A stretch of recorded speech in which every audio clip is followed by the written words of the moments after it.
Bom, vocês falaram de falta de conhecimento, né? Pode passar, Thaís. É, entre as falas de vocês, né? É, então, alguns sem saber do que se tratava, né? O que tinha que fazer.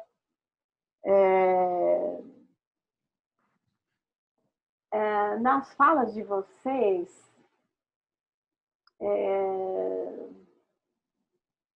eu não consegui identificar assim, digamos, bom, e sobre o envelhecimento, né? Porque, bom, vocês falaram o que faz o conselho, né? Qual é a minha parte, né? Mas em relação ao tema em si, né? Eu estou ali como conselheira, né, de um conselho de idosos, representando a população idosa. O que eu sei de fato do envelhecimento, né? Então a gente pensou, né, o pessoal da Telos no manual, né, de colocar quais são os marcos legais, né, que registraram, né, essa luta pelos direitos e pelo compromisso social, né, e o direito humano ao envelhecimento, né? Pode passar, Thaís. Então a gente trouxe aqui um dos grandes marcos, né, que faz o primeiro, né, que é a Declaração Universal dos Direitos Humanos, de 1948. Talvez até a trajetória de vida de vocês conte, inclusive, né, essa cronologia, né, desse compromisso social que se foi conquistando ao longo desse. Eu, pelo menos, nasci no final da década dos anos 50, não sei se alguém aqui nasceu na década dos 40, né? Mas em 48 a gente teve a Declaração dos Direitos Humanos e no artigo 25 já falava, né, que todo homem tem direito a um padrão de vida capaz de assegurar a si, a sua família, né? E pela primeira vez, né, dentro desses marcos legais, fala do direito à segurança em caso de desemprego, doença, invalidez, viuvez, velhice ou outros casos de perda dos meios de subsistência em circunstâncias fora de seu controle. Então, a palavra velhice, ela já aparece no primeiro grande marco da Declaração dos Direitos Humanos.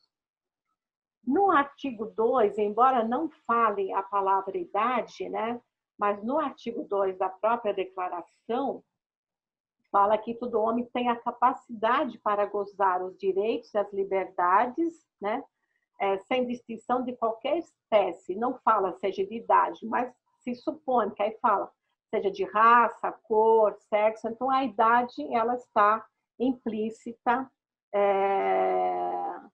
nesse grande marco já de 48. Pode passar, Thaís? Aí nós trouxemos, né, essa dos marcos legais com algumas é, datas, né, que são muito cruciais para a gente, né, para pensar na luta do envelhecimento, né? Então, a gente já falou aqui, né, tá pequeno, não sei se dá para aumentar, mas a gente, em 48, então, nós temos a declaração, em 92, a gente tem a primeira Assembleia Mundial do Envelhecimento, né?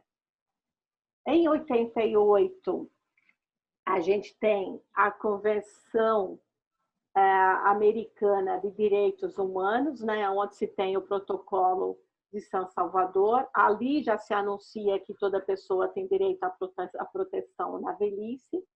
Em 91, a gente vai ter a Assembleia Geral da ONU, onde ela vai definir alguns eixos, né, princípios, né, como a independência, a participação, o cuidado, a satisfação, a dignidade. Em 94, a gente vai ter a Conferência Internacional sobre a População e Desenvolvimento. Aqui, pela primeira vez, o envelhecimento aparece como oportunidade, então acho que assim é importante a gente ir registrando esses novos discursos em relação ao envelhecimento, né? Mas aqui já se fala dele como uma oportunidade, né? Em 95, a gente tem a Conferência Mundial sobre o Desenvolvimento Social de Copenhague, onde já se vai falar de uma sociedade para todos, então aqui a velhice também já está incluída, né? Em 99, que é um grande marco também, tivemos o Ano Internacional da Pessoa Idosa, aonde aquela famosa frase, uma sociedade para todas as idades, né, que foi bem trabalhada, né? Em 2002, a gente vai ter em Madrid a segunda Assembleia, né? E aqui, então, tem uns eixos, né? O desenvolvimento, a saúde e ambiente. Então, se sai de um discurso um pouco mais ligado ao biológico da Assembleia de 82 para um discurso mais, digamos, social, né? Entendendo esse velho mais dentro de uma sociedade como partícipe, né? E em 2015, né, teve a Convenção Interamericana, né, da proteção dos direitos humanos das pessoas idosas. Lembrando que a gente já teve outras convenções, como a de raça, de mulher, crianças, pessoas com deficiência, e, finalmente, a dos idosos, né, que foi pela OEA. O Brasil é signatário, só que ele não ratificou ainda esta convenção, né? Então, nós temos alguns, quer dizer, são marcos que quem chega a um conselho, né, automaticamente ele tem que conhecer um pouco a história, né, dessa luta, né, desses desafios de uma cultura de compromisso social, onde o conselho vem se reafirmar, né?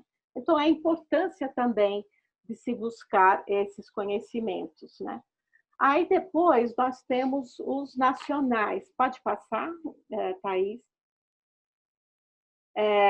Então, aqui só para reafirmar, de 82 para até agora, então a gente tem os grandes eixos de trabalho, né, que é a independência, a participação, o cuidado, a autorrealização, a dignidade, né? Então são eixos importantes e que muitos deles se repetem, inclusive, em algumas das conferências que são realizadas. E nos marcos nacionais, que é a próxima tela, pode passar, Thaís? Nós temos, então, em 88, né, a nossa Constituição Federal, né? Em 94, a Política Nacional do Idoso, né, que ela visa promover a autonomia, a integração e participação efetiva, né, da pessoa idosa na sociedade. Em 99, a Política Nacional de Saúde do Idoso, né? Em 2003, em 2002, a gente tem as redes de assistência à saúde do idoso, então são essas redes que acabam as redes a gente coloca, elas acabam sendo, inclusive, a gente acho que colocou também como um programa, né? Mas acho que tá certo, é uma política mesmo, mas é ela quem permite, por exemplo, em São Paulo a gente tem apenas um centro de referência, né? Que é o CRI Norte, né? O outro virou Instituto de Geriatria e Gerontologia, né? Que são dois, no estado de São Paulo nós temos dois centros que funcionam aqui, né? Em 2003 nós temos o Estatuto do Idoso, né? Que visa regular os direitos assegurados a nós, né, pessoas acima de 60 anos, né?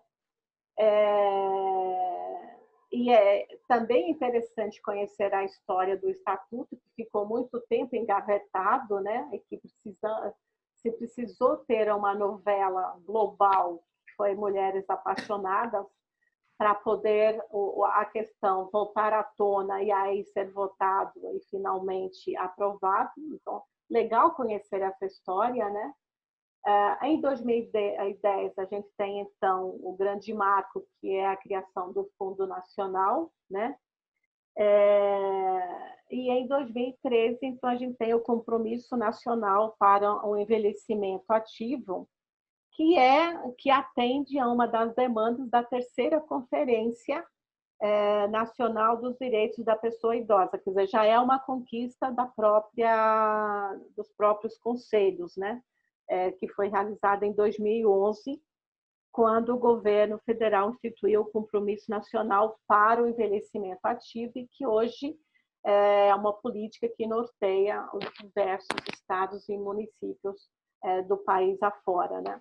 Então, é importante conhecer esses marcos, né? Então, quando se fala, entra no conselho, né? As capacitações, né? Como nessas capacitações, né? Ou nessas relações de trabalho para se conhecer em que organização eu estou, né? Eu estou somando a qual luta maior, né? O que já se avançou, né? Quando se implantou o Estatuto do Idoso, eu já estava aí com quantos anos, sabe? Isso faz parte da minha história de vida, faz parte da minha biografia também. Então, como isso é importante da gente ter esse conhecimento quando a gente entra na organização, né? E esses são os conhecimentos mais, digamos assim, legais, né? A gente está trabalhando em relação aos marcos legais, né?